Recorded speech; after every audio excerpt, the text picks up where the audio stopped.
So here I am again at Andy's, where the cockpit roof is still here for Ocean Melody's cockpit enclosure.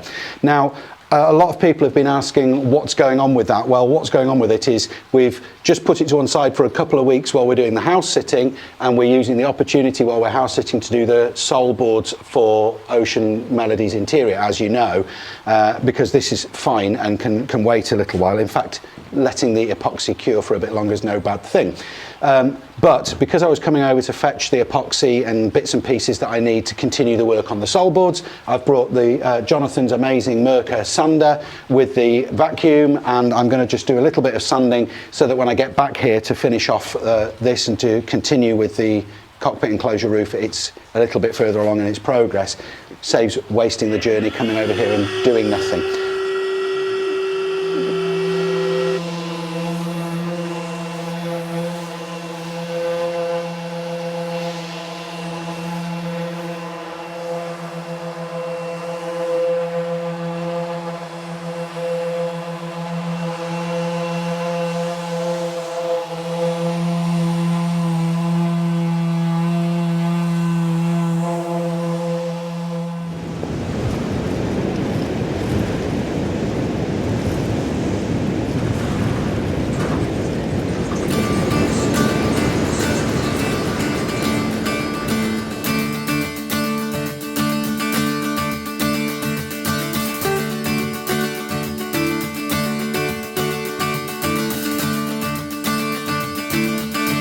So the underside of these boards, have been sealed to stop water and moisture getting up from underneath, but the tops are still unfinished because I want to lay them all down, sand them in situ, and yes, I will use a mask and the vacuum, and then only when they're fully prepped and sanded and all nice will I start actually coating the tops with epoxy.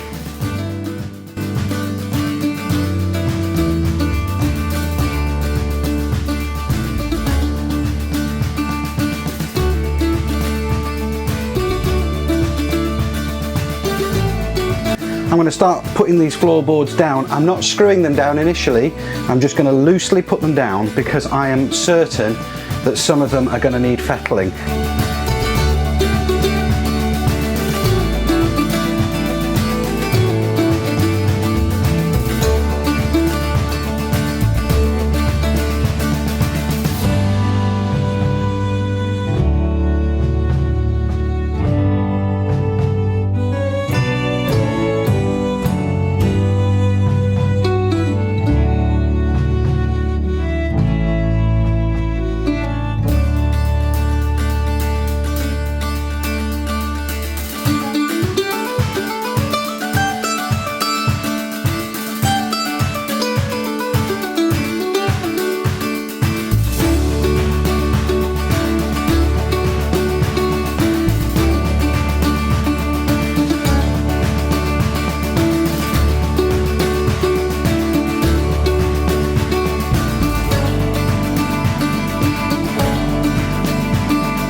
So these joists are the ones from the crawl through, and I think they're not rotten, but they're not terribly good quality timber. So I think what I'm going to do is stop for today, because I've got the floor down, basically the floor's back down and I can walk on it now. Some of the old joists I've just laid down so I can put the floor down, but I think I'm going to replace all of the ones in the engine bay, sorry, the crawl through, the nav station, the galley, because they're all just a bit manky really, and they're all just a bit kind of like, look, you don't really want that. And I could clean that timber up and sand it, but I just think that's just silly. So I'm gonna, tomorrow I think, go and actually buy some new timber for this. Really it should be hardwood, but this is tannalized softwood and it's lasted donkey's years. So I think I'll probably go with tannalized wood, just simply because I can't afford to buy hardwood beams, and because I know how easily this comes up. If at some point in 10 years time I can replace the joists. But these softwood tannalized beams have lasted years and years and years, so I'm comfy with that. I know it's not ideal, but needs, you know, you just got to get it done, haven't you? And I could put the videos on hold for 6 months while I save up for that timber, but that's not going to work, is it? So let's just go and get some wood and get the job done. Cut to tomorrow, when I shall be back here with fresh timber for the joists. I'll take some of this with me, although it's 35 by 35 mil square. So there you go. Back in a sec.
Right, so I've got the floor down, the sole boards down in the saloon, and they're looking great. All the joists are good and they're all repaired.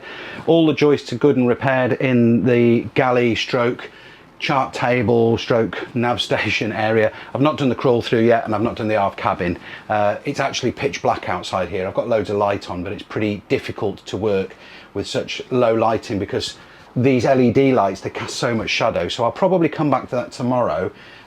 What Melissa wants me to do though before I leave here today is, you'll notice there's no backs on these seats, or tops on these seats, because they were horrible, and also the seats were very narrow. Now this boat was originally designed, I'm sure people will correct me on this, but when this boat was designed, she was designed not as a racing boat. I know she was never a racing boat, but she was designed to cross oceans and do it quickly, okay, and be eligible to enter those kind of some sort of ocean racing. And she was designed with crew in mind. So she was designed in such a way that you'd have a bunk here and another bunk up here and another bunk there and another bunk up there. And what we have found living with this boat for a little while is that these berths are narrow if you do want to sleep on them. I suffer with terrible insomnia, and if I come out here in the middle of the night so I don't wake Melissa and Ollie and, you know, put a film on quietly or try to drift off out here, I find these berths incredibly narrow. So does Melissa. They're not desperately comfortable to sit on because they're a little bit narrow again. So what we're hoping to do is look at the possibility of doing away with the watch berths, these berths up here, move the seat backs back, and Melissa is going to be making some new upholstered cushions for the seats and the backs. But I want to take the seat frames off, move them back, and see what we can actually do about making these seats wider. Right, so let's have a look at this. The seat currently, the seat back was here, and then you've got the cushion, which makes the seat itself very narrow. So I'm going to take these off. Some badly delaminated veneer here.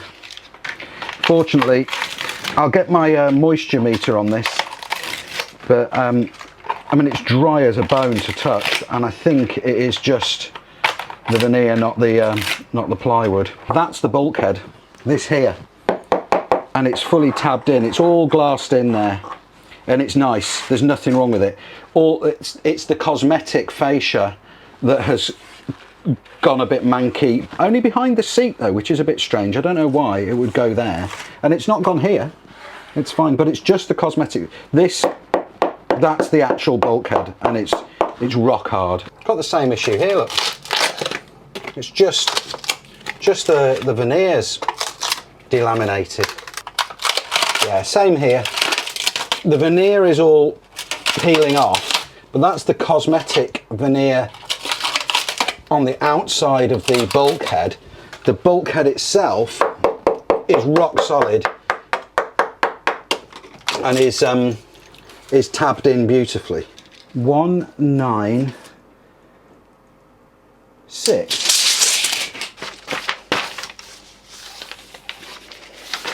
There's actually a much better way of doing this, which is with strips of wood, where you just hot glue them and put them in together. But that's fantastic, but I don't have any strips of wood here, and I do have loads of paper, so I'm going to use what I have instead of going and spending money buying something that I don't have. But I think this will be all right. We're only cutting a mattress, for goodness sake.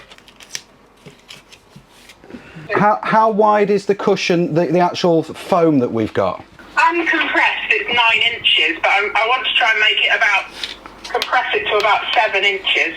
Okay, right, so that means that at 7 inches thick, the foot end, which is basically the forward end of the bed, will be now, will have gone from 47 centimetres to 63, yeah, which is massive difference.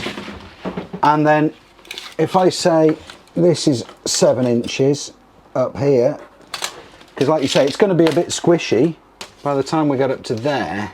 70 centimetres.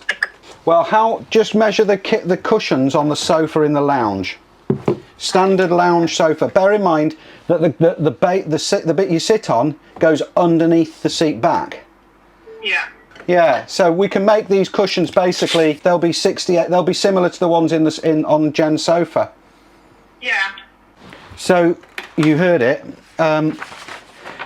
The foam that we've got is 75 centimetres. It's 150 centimetres wide. So if we cut that in half, we've got 75 to play with. This cushion can be changed from the original width, which was here, and we're just adding on 10 centimetres, 100 mil, to make the cushion 100 mil wider, which means that by the time you've got the seat back here, the cushion for the back, you gain a lot more seated space. So that's my template for this end. Here's the template for the other end, and I just need to do same on the other side.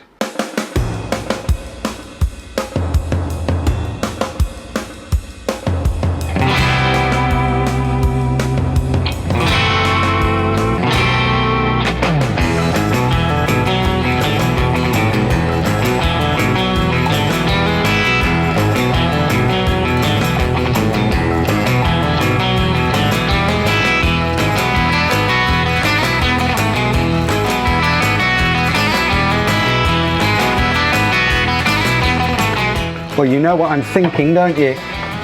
I'm thinking, I really wonder if the templates that I made for that side, the starboard side, will fit the port side. And you know what? They will. Yeah. The cushions can be absolutely identical. I've got proper PPE, look. A proper respirator. Can you see? so I can start sanding these floors and then I can start varnishing them. But not right now, because I want to go home and have some dinner. Is that alright? I'll be back in a bit to do the sanding with my PPE.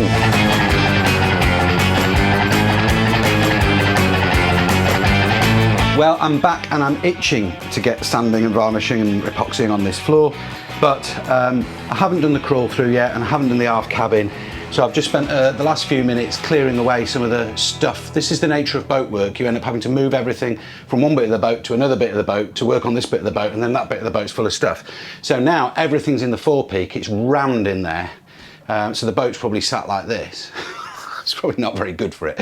But I've cleared the crawl through and I've got access to the aft cabin again. So I'm gonna put those boards down because I feel like if I'm gonna do this and I'm gonna walk away for a few days and let the epoxy, you know, cure on the floor, I should really just do the whole thing in one go, shouldn't I? And stop, rather than do it in sections. The only bit that I won't be able to do is the companionway immediately in front of the steps, because obviously I can't get out if I do that, if I paint myself into a corner. But the rest of it I should be able to get done. So let's get cracking.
All the floorboards are down, all the joists are repaired. Everything's fine. I'm still discovering things that I want to fix at a later date, but you know, that's always the way, isn't it? So I'm ready to start sanding the floor, which is why I'm dressed up like a big white Teletubby. And I'm going to wear a mask. And I'm hoping that before the end of this episode, I get some epoxy on, so y'all can see what my new floor looks like. But I might not, because I've done a lot in this episode, I think you'll agree. I'm extremely tired. It's Saturday night and I've got about an hour left here before I've just got to go home and chill with my family for the weekend. So I'm going to see how quickly the sanding goes and quite possibly leave the epoxying until Monday, which is a bit annoying because I wanted to get it done this week. But you know, I am the king of starting jobs and not finishing them, as a lot of you point out regularly. But hey, you know, I can only work as hard as I can work. Right, let's get sanding. PPE, where is it? Here we go. Proper mask, look. I'm being good. And I've got the vacuum cleaner on the on the sander.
So mission failed. The vacuum cleaner I'm using is a battery vac and it keeps going flat and I haven't got enough batteries, so I've got a shop vac coming.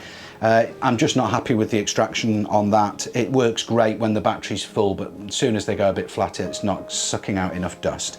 Secondly, I feel like as I'm sanding, the finish is coming up really, really nice, and I feel like I don't want to just rush this just to get some epoxy on, just to make a YouTube video better. So, and failure is as much a part of what we do as is success. So we like to show the things that don't work out as planned as much as the things that do, and in this case, mission failed. I have not managed to complete putting the floor down and getting it epoxied and varnished and what have you in the one episode, so apologies for that, but I hope you've enjoyed the episode. Thanks very, very much for watching. Thanks as always to our patrons. If you want to become a patron, head over to patreon.com/sailingmelody and you can get some extra bonus content, a WhatsApp group, you get the episodes early, a whole load of stuff like that, and you get kind of real-time updates. We do patron Q&As from time to time, stuff like that. So head over there if you want to. Otherwise, thank you very, very much for watching. Thank you for your comments, thank you for your likes. If you're not a subscriber, please subscribe. We've got 68,868 subscribers and we want to hit 70,000 before Christmas, so please, please, please subscribe now if you're not already a subscriber. It doesn't cost anything, and in the meantime, I'll see you next week. Have a fantastic week. We're probably going to have a couple of weeks off over Christmas, but there should be another episode this side of Christmas. So yeah, bye for now. Bye bye.